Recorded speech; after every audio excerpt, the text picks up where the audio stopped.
So some of it is very similar to other nationalities. One of them is access to capital. Like if you're living on a reserve, you can't go to the bank and get, let's say, a mortgage. Like it's just, because there's no collateral when you're living in a First Nations community.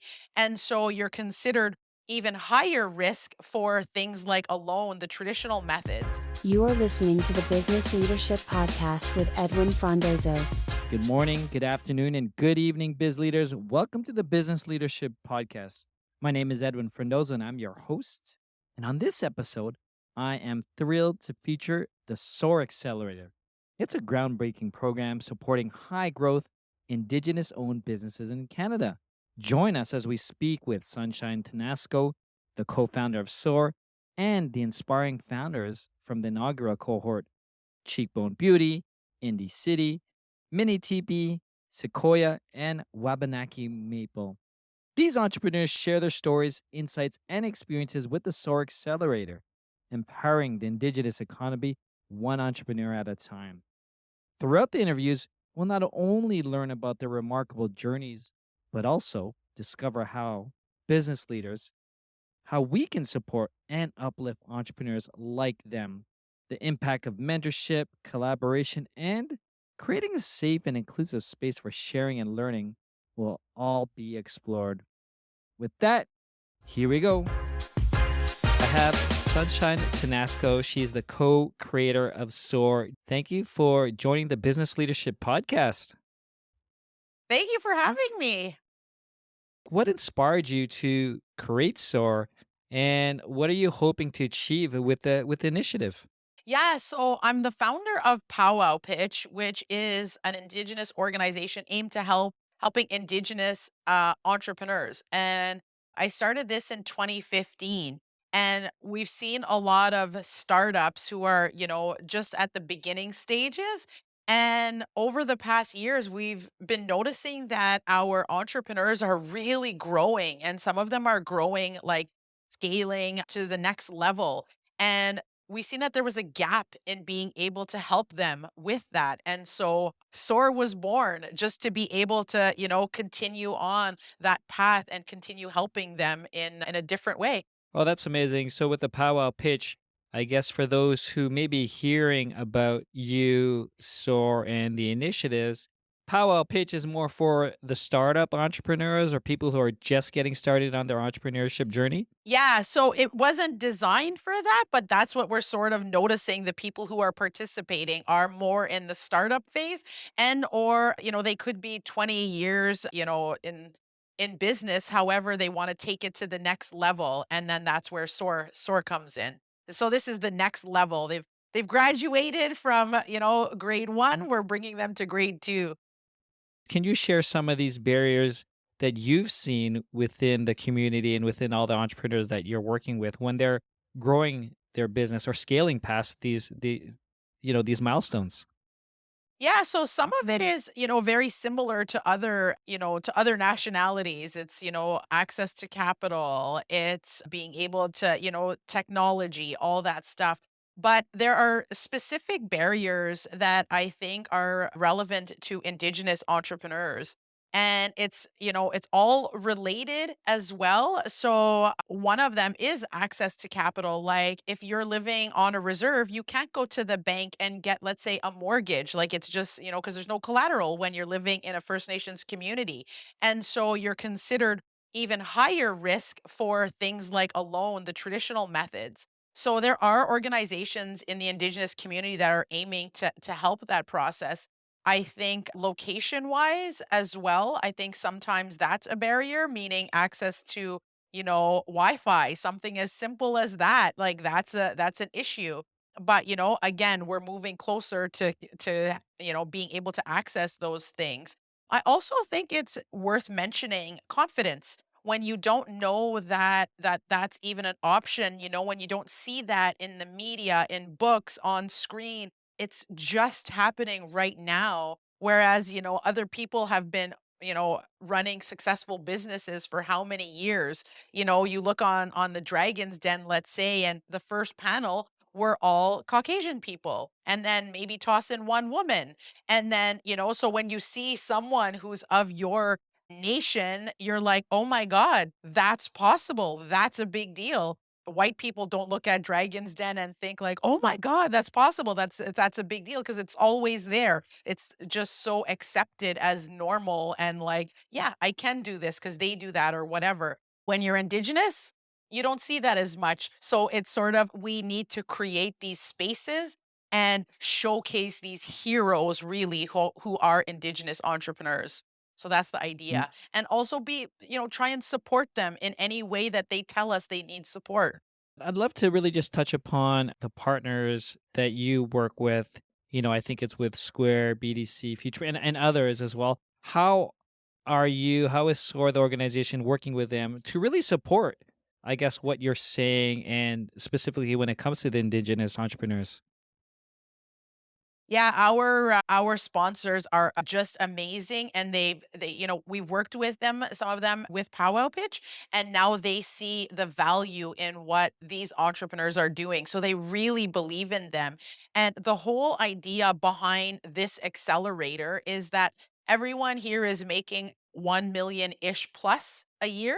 And the idea is, okay, in 1 year, can we get them to jump 5 times the amount that they are making to be able to help more Indigenous businesses employ more people to grow, to scale, and to bring their products, everyone here is product based, into the mainstream, to see it on shelves in mainstream. That's a big deal. That's a big step. And we're like, okay, we see the challenge accepted. Who wants to help us help them? I know we're just in the first cohort of the SOAR Accelerator, but I'm sure as you're going through it now, Sunshine, do you have any future plans, and or how do you see it already, evolving through some of the feedback and conversations that you're having? I'm really open at this point, but I already feel we met last night, we've been meeting today. I feel the tingles, I feel the power where it goes. I am very open, but we're rising together, and that's more than I could have asked for. Sunshine, can you share any success stories or highlights from this current cohort? Just being together, being open and vulnerable, everyone here is already a success story. Everyone here is very aware of the impact that they have on their community specifically and the Indigenous community as a whole. And so I think putting us all together is a huge success, period. And everything else is just like gravy, gravy, gravy. Thank you, Sunshine, for joining us on the Business Leadership Podcast. Thank you very much for having me. Next up, I have Jen Harper from Cheekbone Beauty. Jen, welcome to the Business Leadership Podcast. Thank you for having me. I'm excited to be here. Jen, I would first off love it if you could share the inspiration to Cheekbone Beauty and what got you to start the business, and perhaps what's your mission? Yeah, so I'll start with our mission and vision. That is an easy one for me to answer and a lot quicker. So, our mission and vision at Cheekbone Beauty is to help every Indigenous person on the planet see and feel their value in the world while we craft sustainable color cosmetics that don't end up in a landfill. And really proud that we've been able to give so much back to community. We become a B Corp certified company last year. And how I started, definitely not the traditional path into the beauty industry. I was actually selling seafood, fish at the time when I had this crazy pop out of bed, middle of the night dream, native little girls covered in lip gloss. But it was at this really crazy intersection of my life where I was learning about my grandparents' experience at residential school. And then I myself was on this personal healing journey. And then obviously there was this degree not of satisfied or happy with the current career role or choice I had. And so after that dream, it just became like I was on this new mission to figure out how to make that lip gloss that those little native girls were covered in. And I wanted to use a portion of the profits to give back. And so grateful that we finally, that the last 6 years have been spent doing that. And we've been able to donate back over $300,000 back to First Nations communities, whether it's in kind or cash donations. We launched our scholarship scholarship fund. And in 2021, we gave out one scholarship. Last year, we gave out five. We have a goal for this September to give out 10. So yeah, just so much giving, but at the same time making incredible makeup that is now available in Sephora Canada in 52 locations and 609 JCPenney locations in the United States. That's amazing and congratulations. Now that you're part of the SOAR Accelerator, where you have the opportunity to work with other Indigenous founders as well, I'd love it if you could just share your experience of this journey right now, and perhaps what are you hoping for as an outcome through this program? The SOAR experience has been incredible. If you think of things that are missing in our sort of entrepreneurial space in the Indigenous community right now, tons of resources for startups, but this next level of I've said it I feel like a million times now, but it's easy to create $1 million company, but to get to that next phase of the $10 million company, that's where I've now feeling the pain and the struggles. And the more that we can offer resources and insights to other Indigenous entrepreneurs to not only help our brand, but also help many brands in the future. I just love being a part of this. And I think it's going to be such an asset for the world to see the power of our Indigenous communities. We are certainly a resilient people. So we certainly would make excellent entrepreneurs because of that resiliency. I'd love it if you could share a piece of advice or maybe some insight through your journey to those Indigenous entrepreneurs who are either starting or looking to hit that, 1 million in revenue part of their business now. Yeah, my advice I always love giving out is really about consistency. I always say I have no great skills, like honestly, but what I have done every day for the last 7 years is I've woken up and I've done something to push Cheekbone Beauty forward, the brand, and that's all it has been is. And so if you don't give up on that and you do that every day, it can't fail. Like I honestly believe there's no failing when you're consistently working hard on something.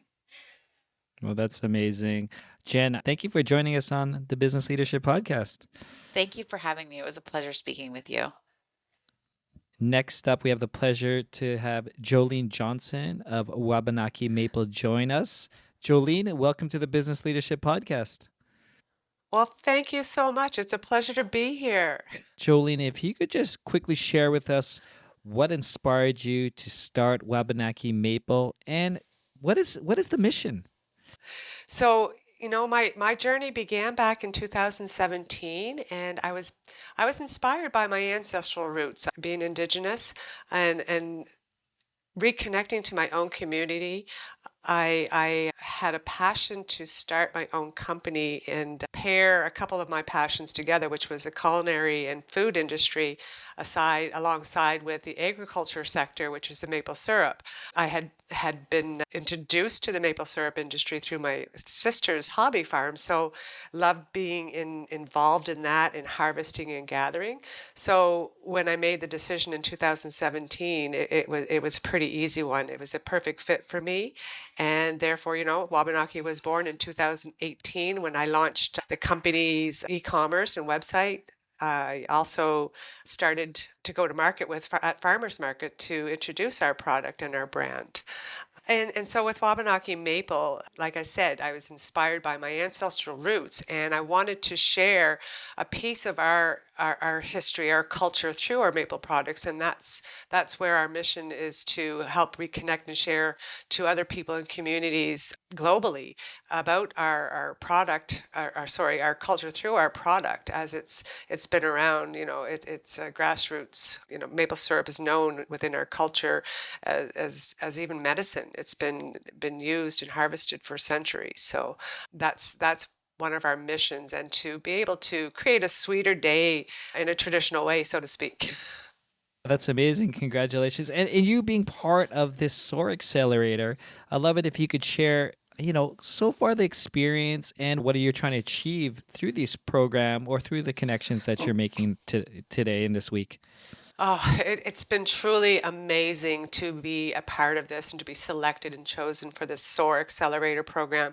It's come at a time where it's a perfect timing for us. SOAR is helping to accelerate and build to close some of those gaps for us as Indigenous entrepreneurs, and connecting other entrepreneurs in this group with other industry leaders. So it's Absolutely amazing opportunity that I truly didn't expect, but I'm so thankful and grateful for SOAR and Sunshine and the other partners that are involved to make this happen. For us at Wabanaki Maple, what I'd love to see and take out of this is just more learning and more opportunity, obviously, to grow the business globally, to meet some partners in other industries that will help support us through our, sales but yeah, we've definitely we just launched into the U.S. market as of just 2 weeks ago. So through our e-commerce, excuse me. And so when it's pretty daunting when you're starting to scale and not sure what lies ahead. So we're fingers crossed and all good energies here that I think everything will definitely work out to our advantage and positivity moving forward. Can you quickly share a piece of advice that you would give to other Indigenous entrepreneurs who are starting their journey? Absolutely. There's so many pieces of advice because you learn as you go. But for when I started, I had no formal training or background into business, so I started from scratch and trying to navigate marketing, sales, financial, and so what helped me to understand and navigate through some of the different ecosystem of business was to reach out and found a mentor, a coach. I have several of them now, but I think that would be one of my recommendations starting out is to find someone that you can that may have other insights on helping to best practices for you to learn and grow as an entrepreneur. There's tons of different like business accelerator and cohorts just for the beginner entrepreneur, and I would definitely seek out as many resources as you can to build your network, your suitcase of assets, so to speak, moving forward. Jolene, thank you for joining us on the Business Leadership Podcast. Well, thank you so much. Next up, I have Angel Abashin from Indie City joining us. Angel, thank you for joining the Business Leadership Podcast. Hi, Edwin. Thanks for having me. What inspired you to start your business, and what is your company's mission? So, Indie City is really about indigenizing authentic representation for fashion. In our culture, adornment is considered sacred. There's a lot of steps that go through with creating pieces. Our grandmothers are the original couture creators of this Turtle Island space. So, just bringing those indigenizing business practice and the way that we adorn ourselves and the stories that we tell is really the inspiration behind why Indie City came to be. So part of the mission for Indie City is actually creating a decolonial business practice when it comes to the fashion industry. I believe that strategizing around and the Indigenous ways of knowing and doing and translating that into a modern day context and how that works for us now is really important. If we look to the teachings of our elders and the way that we used to do things, everybody had a role. We were mentored from childhood and mentored into this space where we would flourish based on how we would play as children. So I really love thinking about that because when I was a child, I wanted to be a fashion designer. It's the whole story of, you know, designing clothes for my Barbies and putting them on the runway. And then as I grew up, I realized that there's a sacred aspect to adornment. And even with just a woman's traditional dress, there's elements to the dress that she had to earn that were useful in her life. And so I think when it comes to earrings, the adornment of having this near our throat chakra, in between our heart and our third eye, what it does is it draws people's attention to your face so that when you're interacting, it starts with this positive conversation, this positive energy. And I believe that's part of like indigenizing business practice, and especially when it's around adornment and bringing that into the workspace and communicating without having to say anything. So I guess if I was to, for the sake of brevity, Indie City's mission is to indigenize the way that we adorn ourselves by bringing those old ways and juxtaposing the tradition with the contemporary. You're part of the SOAR Accelerator. I'd love it if you could tell us what you're hoping for, and I guess what scaling will mean to you and your business. Well, it's always been the next step is to start moving beyond the earrings and going head to toe with the looks and then talking about all aspects of adornment in that way. So scaling is a really exciting opportunity for us to further tell our story as Indigenous designers and what that means. I'm really excited to be in this space and to bring in more collaborative voices as we move forward with that. I'd love it if you could just share a piece of advice that you would give other Indigenous entrepreneurs who are either starting or growing their business today. For the ones that are starting, I would encourage them to invest in themselves and really work on balancing that medicine wheel right from the beginning. Get into that, that daily practice. Make sure that you're affirming yourself, stand in your truth, really focus on what your mission and your goal is. And I keep hearing this, but it's a practice that I've used since I was a child is working backwards. So dreaming at the far end of the horizon, I guess, the last thing that would be that you would want to accomplish, start there and work your way backwards. And then you'll figure out the steps that you need to go in between where you're starting and where you're ending. And it doesn't matter what other people are going to say about your dream because you know what that dream is. And as you grow, you'll be able to articulate that. So invest in yourself. That's amazing. Well, Angel, thank you for joining the Business Leadership Podcast. We wish you and Alex all the luck with Indy City. Thank you so much, Edwin. It's been great. Next up, we have Michaeli Lazor of Sequoia. Michaeli, welcome to the Business Leadership Podcast. Thank you so much, and so happy to be here. Michaeli, if you could, I guess, do a quick intro about who you are and what inspired you to start Sequoia.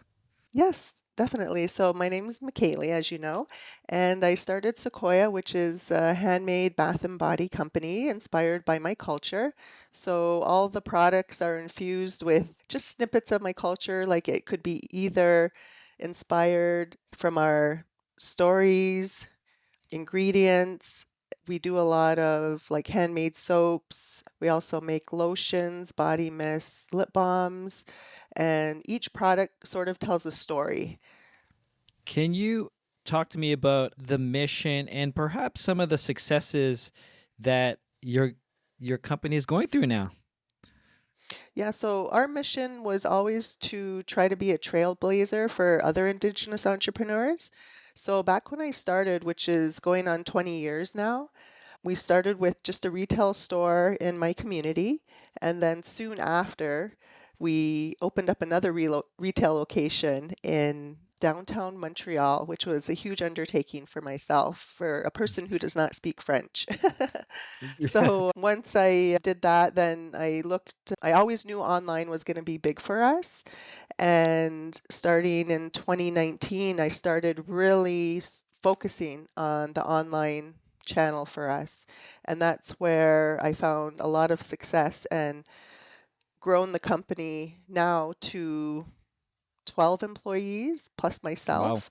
So we're at a pretty big size, thinking back to when I first originally started with just myself. It's grown beyond my expectations, and I'm just really enjoying it right now and looking to go, even further. So right now we're selling to US and Canada, so North America basically, and now we're looking at expanding that to global. And in you're selling within other retailers now as well, right? Yep. Yeah, so we actually have quite a bit of retailers. I don't even know how many, 2 or 300 maybe, and that's actually a big part of our sales channel as well. So I always had wholesale retailers, and it's gone really well. So I would have to say like my two favorites are the online sales channel and the wholesale sales channel. And my store still exists, and it's still, it's like my first baby, so it's still there, but our focus now is on those online channels. So you're part of the SOAR Accelerator where we're speaking to you now. So what has your experience been like and what are you hoping to achieve from the program? Yeah, oh my God, it's been wonderful. So I have always been awed by the other four businesses that are included in this accelerator. So it is just an honor to be talking with them and, asking them questions about their business and telling them about my business as well. And, going forward today and tomorrow, it's like really exciting everything that's being planned for us. So meeting with different buyers that we may have never gotten the opportunity to speak with, or maybe if we had, it would have taken, months or years to even get this far. And then also just to be giving our advice to up and coming entrepreneurs. So we did some interviews, and those will be shown at the SOAR conference. That's a digital conference coming up in September, I believe. For those entrepreneurs or business leaders that are listening, what piece of advice can you share with them? So, my piece of advice is just a practical piece of advice that I wish I would have started earlier was, to focus on growing that email list because that is what brings our customers back time and time again. And it's just like a wonderful connection to your customer that is just more personal than, seeing them in person because that can only happen, so many times. But when you're emailing and they're on your list, if you're connected with them, that's a customer for life. Michaeli, we wish you all the luck as you grow and scale your business internationally. But thank you for joining us on the Business Leadership Podcast. Oh, thank you so much. It was a pleasure. We have Melanie Bernard from Mini TP now joining us. Melanie, welcome to the Business Leadership Podcast. Hey, thank you so much for having me. Can you share with us, with the listeners, what inspired you and your co-founder to start Mini Tippy, and what is your company's mission?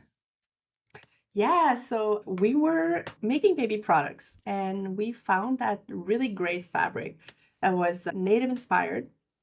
So in the business, Trisha, the other co-founder, is the person, she's Indigenous and she's the person who's in charge of the designs and to find all the fabric.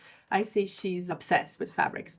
And then we were always gravitating around native inspired designs. And at one point we were like, who's the artist behind this design? Where can we buy like more fabric that's not native inspired, but like inspired native?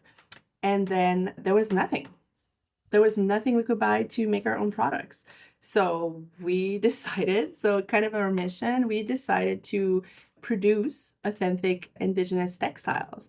So at first, Trisha designed the first pattern, and then we started collaborating with artists.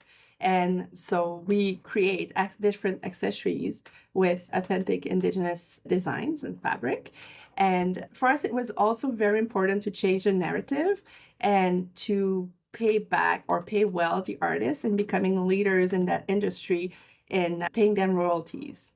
So not only did you and Trisha find a need or a pain or a gap within the industry, but now you're also empowering what it sounds like, artists, creators as well within the Indigenous community, right?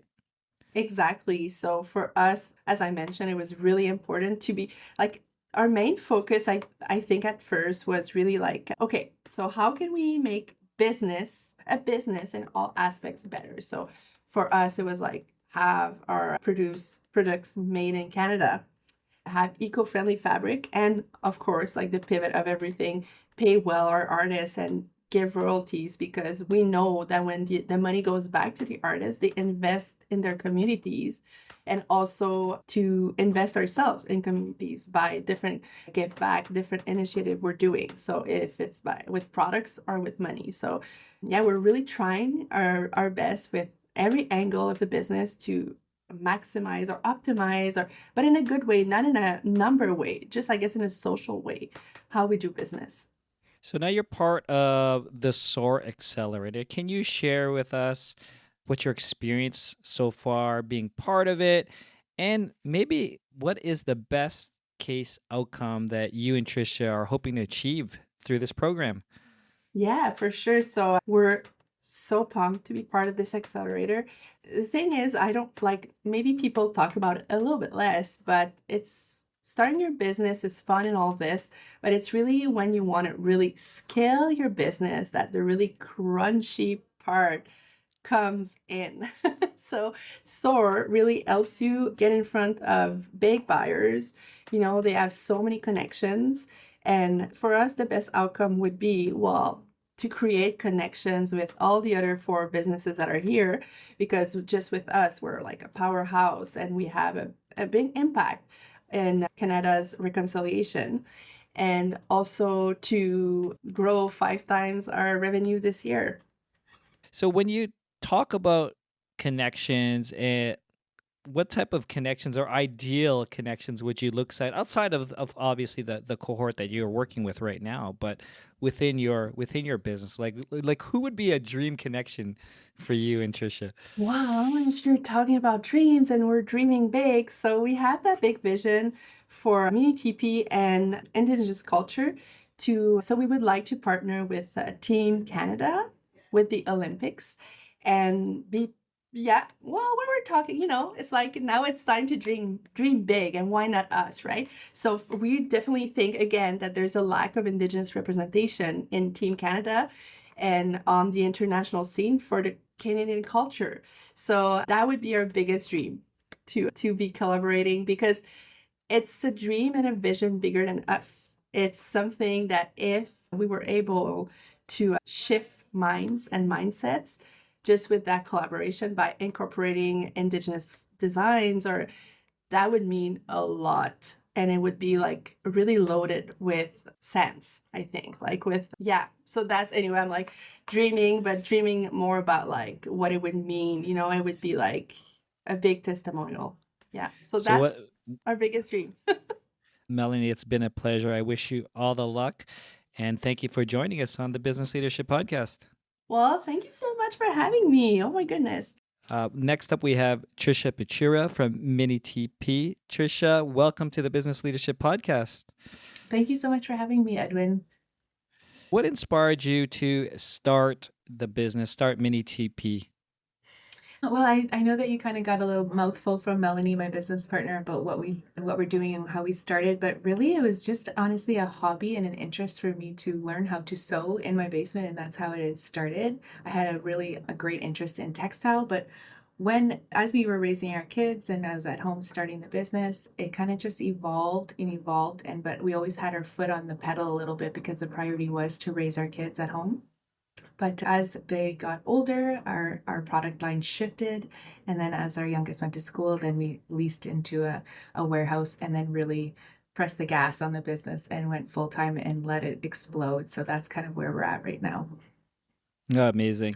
One thing that we spoke about with Melanie was, and what's really interesting to me was how we could educate the non-indigenous entrepreneurs. And I really want to dig into that as well from yourself and what you're seeing and how things have been changing as you launched your business and what you're seeing from your customers and within the community.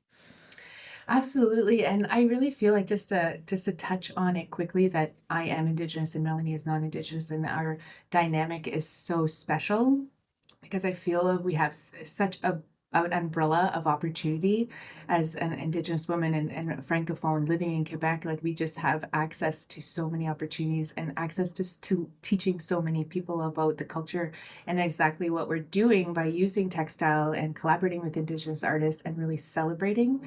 And I feel like in Canada right now, and a lot of our customers, there's so much interest in with open hearts and ears to really understand, listen, and support Indigenous communities, artists, businesses. And just really, I feel like that's our messaging and that's our feedback with a lot of our products that people receive, is that all of our textile has a message and storytell in the symbolism of all of our designs. And we also really promote our artists and compensate them well. And that's part of our values, is just ensuring that it goes full circle. We employ our staff, we support artists, we support the community, and then we are always led by our values in our business, but it's really a passion project to make a change for people to be educated or people to learn or celebrate the beautiful culture of the Indigenous peoples and take that art out of the museum and make it an everyday part of society. So I'd love it if you could share maybe a single piece of advice for the business leaders who are listening, and maybe an entrepreneur that is looking or starting or growing their business today. Absolutely. I just feel that as I learn to become a leader, for my staff, for my community, for people watching, exactly that is that I just try to, like, I get emotional a lot. I'll say that when I talk about business. So, not business, culture, me, but just like reflecting on my journey of not giving up when it's hard, because honestly, like entrepreneurship is really hard, but and it's not for everybody. And I think this is what my husband tells me all the time. He's like, if it was easy, Trish, everybody would be doing it. So it kind of like gets me through the downs, but there's so many ups. And that's why we always come back to the why. Why are we doing this? And I think it's important for people to understand when they're starting their why and just follow that fire that's in your heart and in your belly and just be like, this is what I want to do, and just jump and do it, and then just surround yourself with people who are going to support you, be your biggest cheerleader, build your network of people, and ask lots of questions. And then don't be scared to take opportunities and show up, like really just show up and take those risks. That's amazing. Well, Trisha, I wish you and Melanie good luck in your endeavors, and thank you for joining us on the Business Leadership Podcast. Thank you so much. That's it, Biz Leaders. Thank you for joining us on this episode of the Business Leadership Podcast. We are proud to present this special feature on the SOAR Accelerator in collaboration with Square, BDC, Futurepreneur, Indigenous Lift Collective, and Entrepreneur North. For more information about our guest Sunshine Tenasco and the inspiring founders of Cheekbone Beauty, Indie City, Mini TP, Sequoia, and Wabanaki Maple, as well as the resources related to Indigenous entrepreneurs and the SOAR Accelerator, please visit thebusinessleadership.com/SOAR. You can also find all the details within the show notes in the app that you're listening to right now. If you've been inspired by any of these stories and insights, please consider following the show, rating us, and leaving a review. Your feedback not only helps us improve, but it also supports us in reaching more innovative business leaders like yourself. Stay tuned for more insightful episodes that empower your business growth and leadership journey. Until next time, strive for excellence and make every day a 100x day. Thank you for listening to the Business Leadership Podcast with Edwin Frondozo.